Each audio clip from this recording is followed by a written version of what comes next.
Good morning, everybody.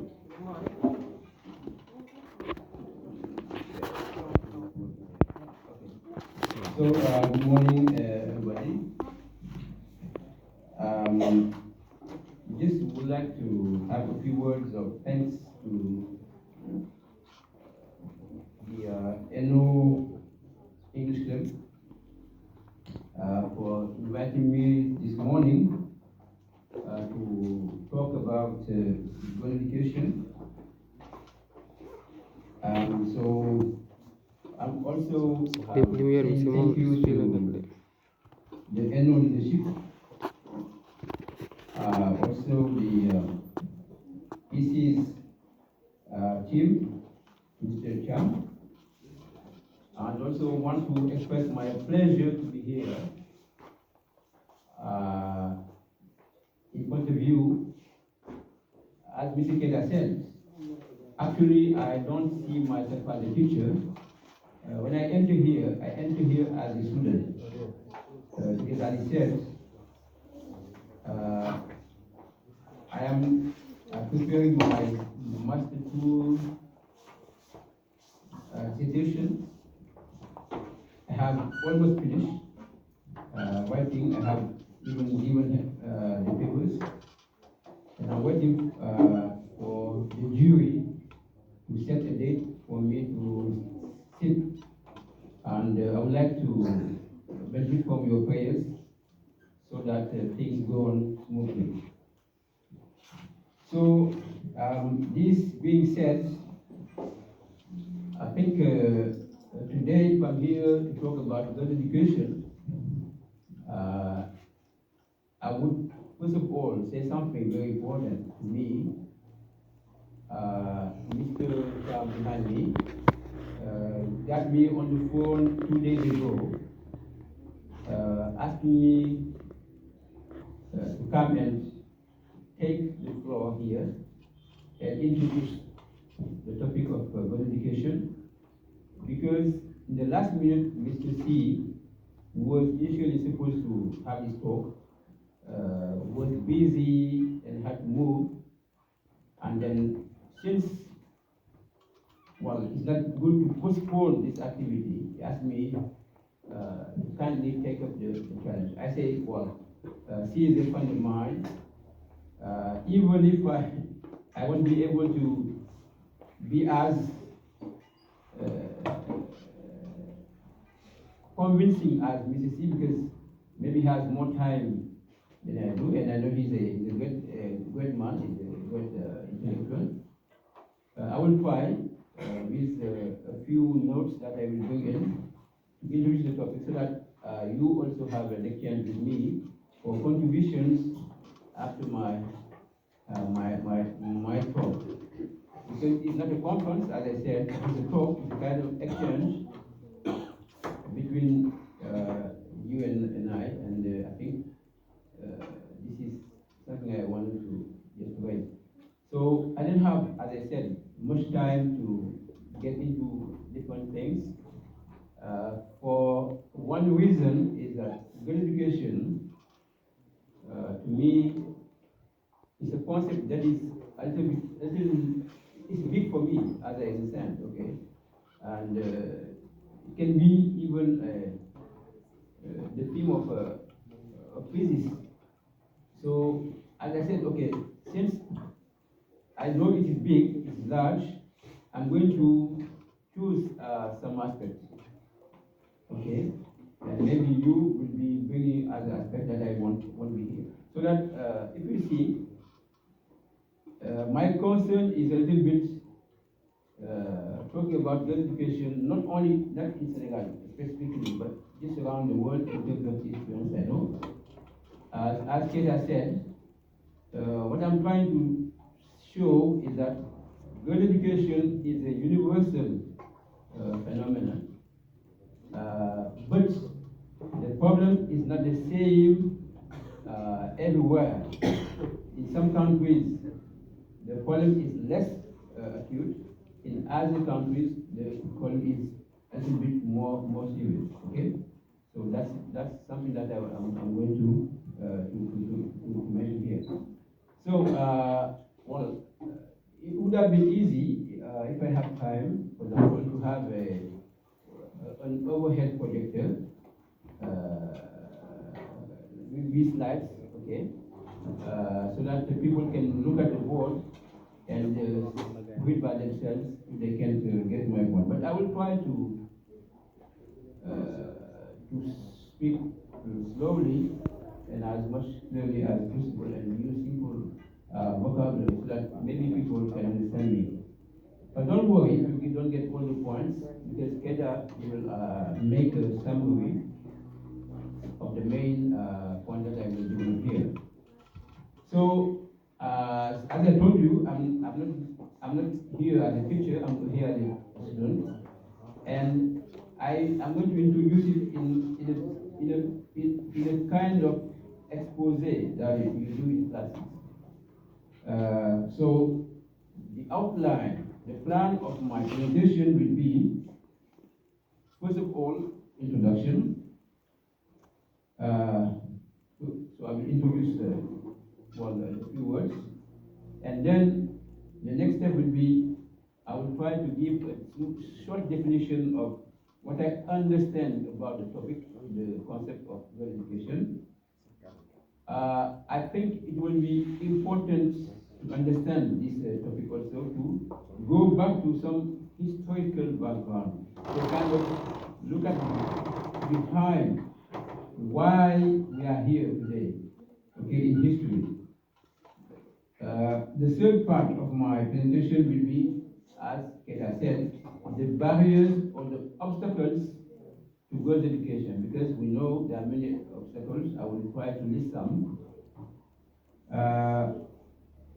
Number 4 will be some reason, or let's say the importance of getting girls to be educated. And some of the people who took the floor here insisted on the importance of having girls to school, okay? The fifth part of my presentation will be to look at the actions, okay, that have been undertaken, that have been done in order to bring more and more girls in school. Mr. KEITA used the word mass education of girls, okay? So steps that have been taken to have this. So in that, I think we can imagine what progress has been made, and also I will see also maybe at the end talk about what remains to be done, because we know that it's not finished, because still some girls are still out of school. So, and then I will end this conclusion. After that, I will leave the time to ask questions or make contributions. So as I said, it was a pleasure for me to take up this challenge. Initially, it was Mr. Z who would do it, and I would thank him for accepting that, because he is a friend of mine, and I know how he is committed to doing this. And also, for me, it is a training. It's kind of what you call an entraînement, because as Mr. KEITA said, maybe in this month, I will be sitting somewhere here in the ENO, and I will be presenting by video conference. I will be presenting my dissertation. So this is a kind of entraînement for me. So that's why I said this is a good opportunity, and I would like to thank the ENO for giving me this opportunity. So, as I said, since the topic was too large for me, so I say, well, I'm going to give it some limits. I choose to talk things that I think are important to talk, because time is not too big for me. So I won't deal on other things that maybe you will be expecting. For example, I want to insist on the national situation, because we all know what the situation is going on here in Senegal. But anyway, so definition of the term. I think education, we know what is education, means girls will know girls, means, all these people. And I think, as people said, it is something that is here now, and we have to face it. So, in simple words, girl education for me is education of girls in terms of formal education. Formal education, I mean schools like this, okay? But don't think that girl education is the opposite of boys education. No, it's something. It's not different. It's like the boys have the right to be educated. It's the same for girls to be educated. It's not just opposing girls' education and the boys' education. But anyway, we can say that girls' education goes beyond. It's just not just getting girls to school, but it is more than that. It is about making sure that girls learn and feel safe. Because we know that sometimes when girls go to school, there's some violence, so that girls finally they leave the classroom or they leave the school. So girls should go to school, but they should feel safe while learning, have the opportunity to access all levels of learning. Mr. KEITA said, we have a kind of pyramid-like situation in Senegal. From the beginning, like kindergarten, what's called here, child d'enfant, and the primary school, CEI, all this, we have so many girls. But the upper we go, the fewer girls we find. Why? I think we're going to see the reasons. So it's the kind of pyramid. The basis, the bottom is very large, but the summit is very small. It means that if I take the case of Umu, when Umu was a student in CZM, maybe there were 40 girls. At the end, maybe there are 5 who are at the university. All the rest have gone somewhere. We're going to see that.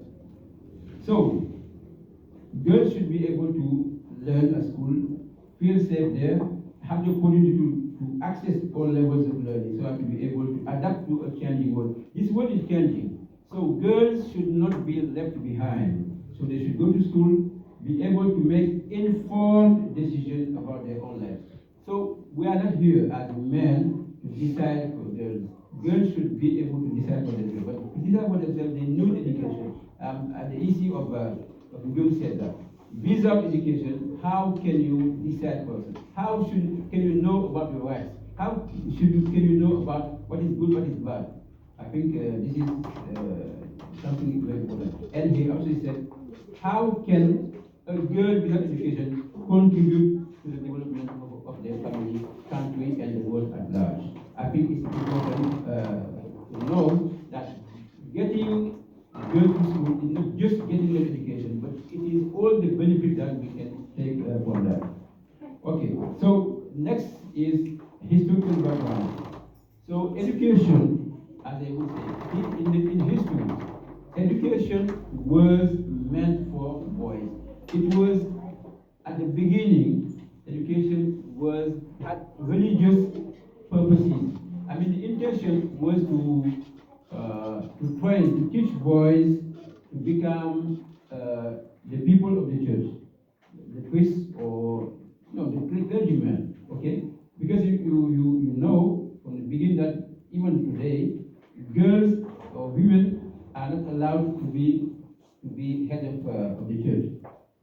That's why they say, since education is meant for the church, so only boys should benefit from education. And we went on until the 19th century to see a change. People began to understand that this is not possible. We cannot live, because the girls, as we can see, they are 51% of the humanity. So how can we leave the majority of people behind and say that we're going to train boys? And I think it's Abimdo who said, when we train a boy, we train one human being. if we train a girl, we educate the whole society. I think this is that. And people have come up to understand that this can continue. But anyway, it was difficult. That's why I said we have to understand how this have come. The beginning, when people said, okay, now we can train girls, there was many problems. The first one is, they say, okay, girls and boys should not be in the same classrooms. Yes. Yeah, so one classroom is there for girls, one classroom over there for boys. And after that, they say, okay, now we can put them in the same class, but they should not enter in the same door. This door for boys and that door for girls, okay? And even something that was important, when girls started to come to school, they say, okay, girls will be taught by girls and boys will be taught by boys. So you see that it wasn't a mixed situation. Boys will be taught by boy teachers and girls will be taught by women teachers.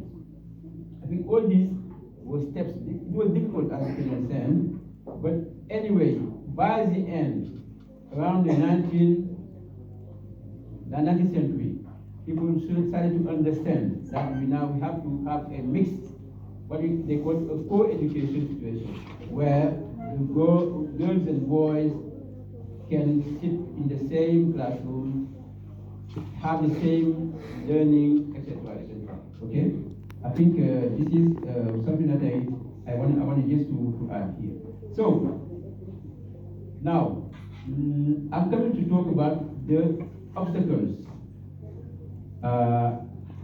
There are many reasons why girls didn't go to school, and I mentioned one of them. It was education was religious, so girls, it was nonsense to send girls to school. But if we take now many reasons that we understand now, the first one is poverty.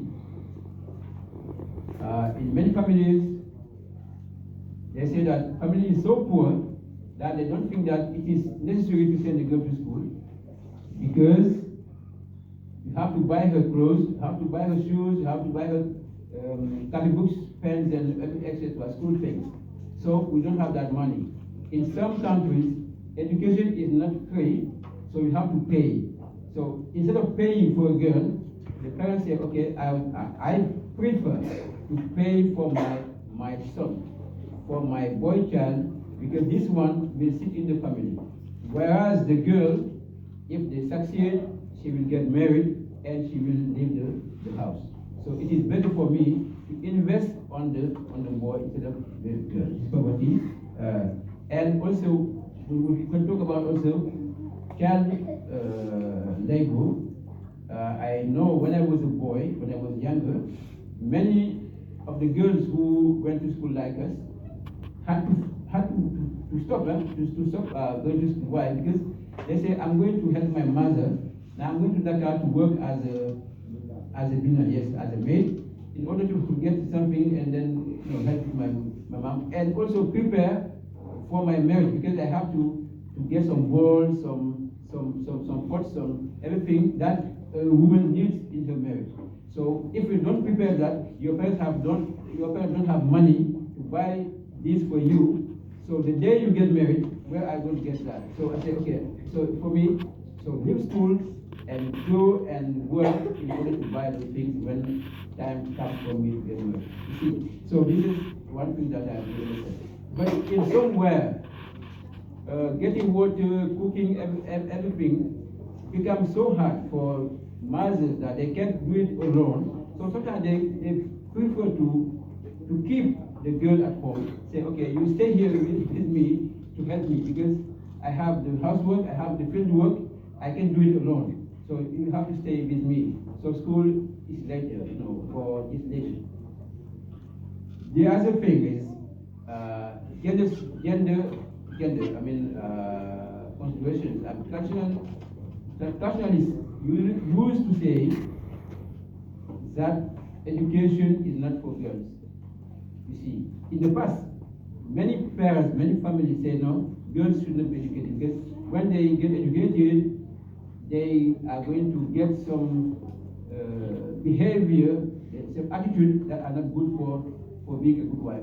That's why they say, in order to be a good wife, you have to have a traditional education, but not a European education. That's why people say, don't send girls to school, because if you send your girl to school, she is going to get a little bit uprooted. If you have read Sous l'orage, you see Kali and who was at school and she had problems to be understood because she has some ideas that are different from the constitution that people have. So as obstacles is child marriage. We all see myself, the first years I came here in Podor, I had a girl she was from Gia. I can't remember her name. But she was small, she was in cesium. We went together at the end of the year. Next year when I came, I had the same class. I asked, where is she? She said, oh, she got married. At the time, I think she was 12, something like that. You see, so you understand at that time, so that girl disappeared from school just while because she was married. I know she may have some children, maybe who will have more opportunity for her or more chance to study. Well, also, when we talk about early marriage, we also can talk about pregnancies. Because when a girl gets married, usually she gets a child, and when she gets 1, 2, 3 children, it becomes impossible for her to go to school. If she goes to school, who is she going to leave the children with? I think this is another problem that we have. Some people also have seen that school, the distance between the home of the girl, the distance between the home of the girl and the school sometimes is so long and dangerous, and girls get attacked when they go to school or when they come from they come back from school. So some parents said, so if my girl is to be attacked on the way to school, I prefer to keep her at home.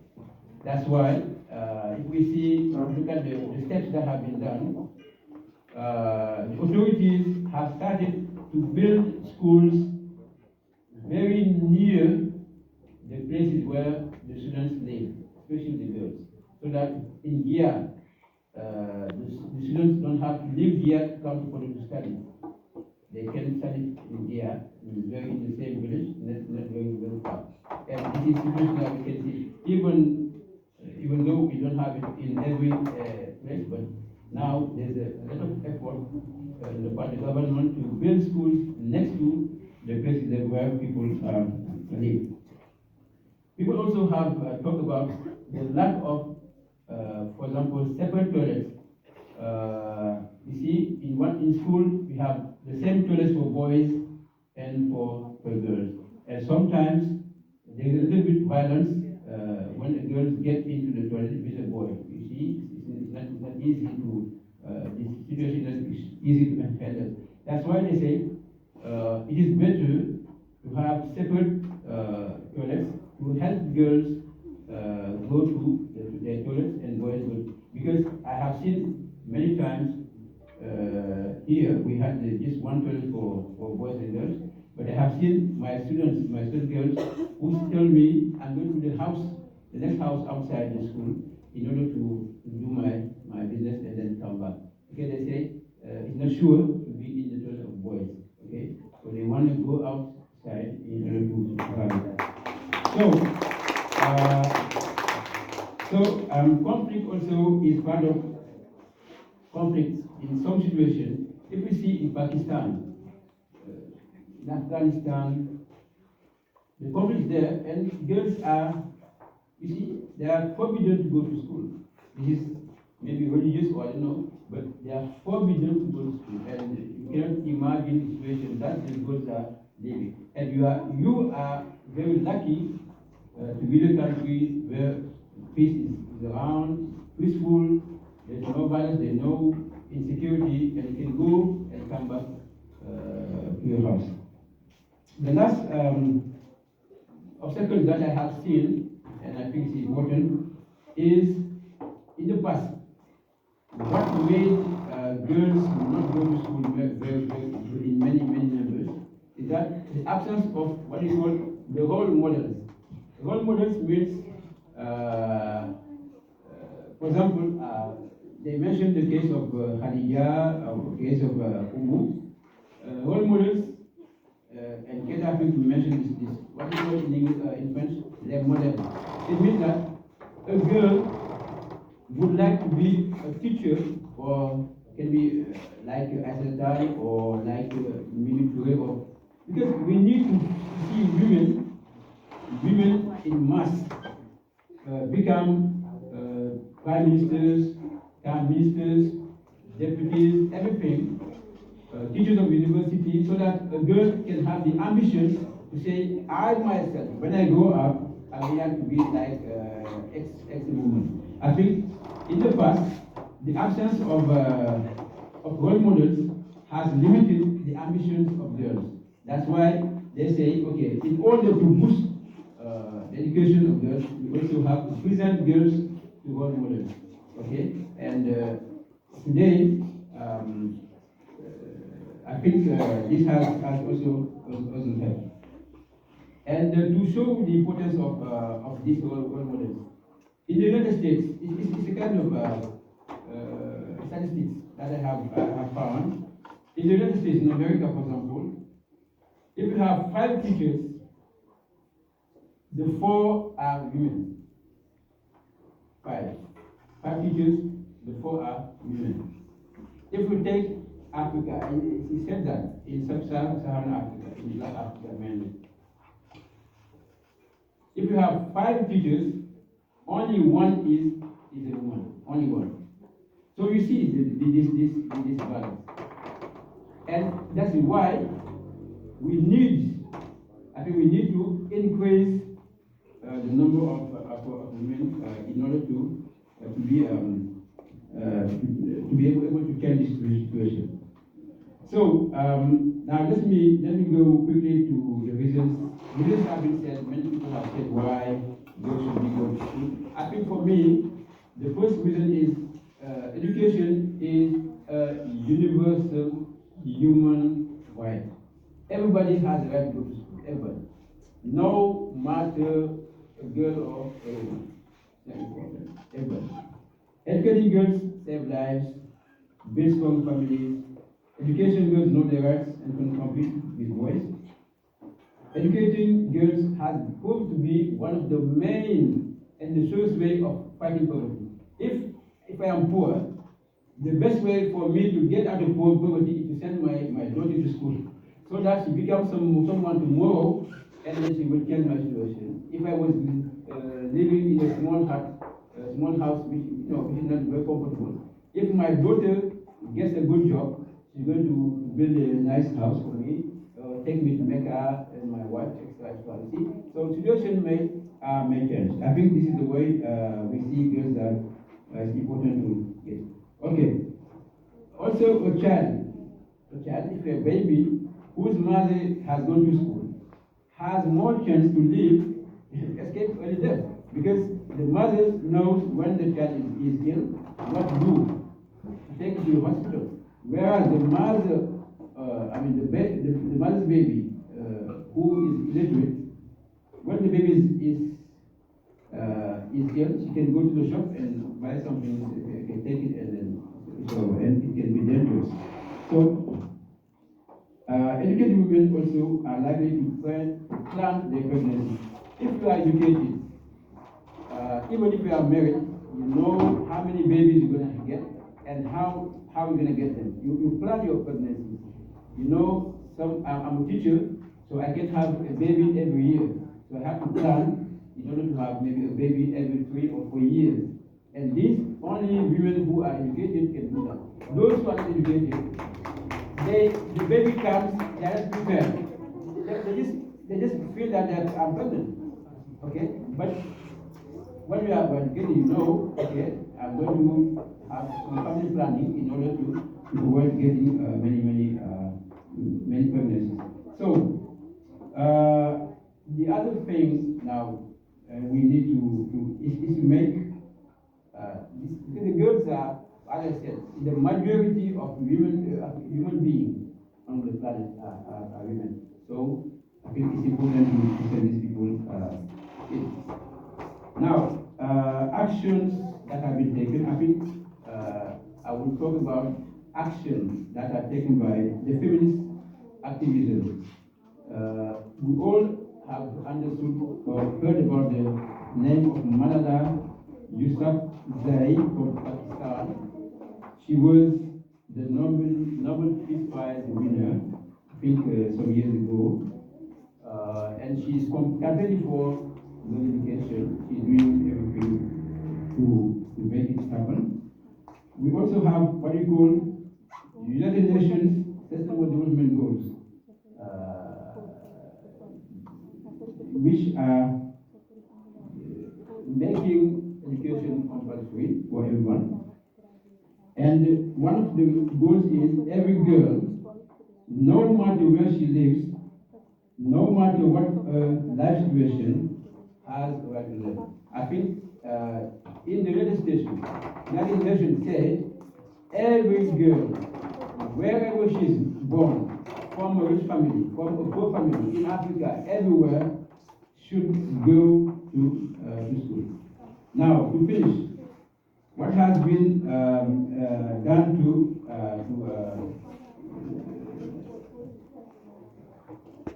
what has been done has been made to boost this, as I told you. The states, countries are spending money, they are having policies on education. If you take the case of Senegal, for example, if you have listened to the president's speech last time, he said education is around 30% of the budget. You see, it's almost 1/3 of the budget is being spent on it. And the United Nations and have the NGOs, everybody is concerned about education. Not only education, but girls' education, because it is a priority today. But as I said, it's not the end of the fight. Many things remain to be done. Because today, if you go around, even in here, you go to the countryside, in the campaigns, you see that many girl children don't have the opportunity to go to school. And so we need to do something in order to get everybody around, okay, in order to be able to go to school. Because this is the only way we can have a very fair society. So, as a conclusion, I think, well, as I told you, I can insist on the fact that education itself is a fundamental right, and it is good for everybody, boys and girls, but especially for girls, and people have insisted on the fact that today's girls are tomorrow's mothers, and tomorrow's mothers, they have children to send to school. And a mother who has been to school can easily understand the importance of sending their children to school. But if you have not been to school, sometimes it's difficult to people to get in your mind that school is important. Because you have to say, I didn't go to school, but what I tell you, that's my life. You don't see it. Only those who have been to school know that school is important. And I know even those who have stopped. I know many women have stopped going to school because of marriage, saying, what happened to me will not happen to my children. Because if I'm here today as a housewife, it's because my parents stopped my schooling. But I will not do it for my children. I will let my girls go to school, continue as long as they can. Okay, I think, and you said the way we can. So, time is not for us to look who is right. I say, if we want a better tomorrow, I think if we want a better tomorrow, we should not look behind.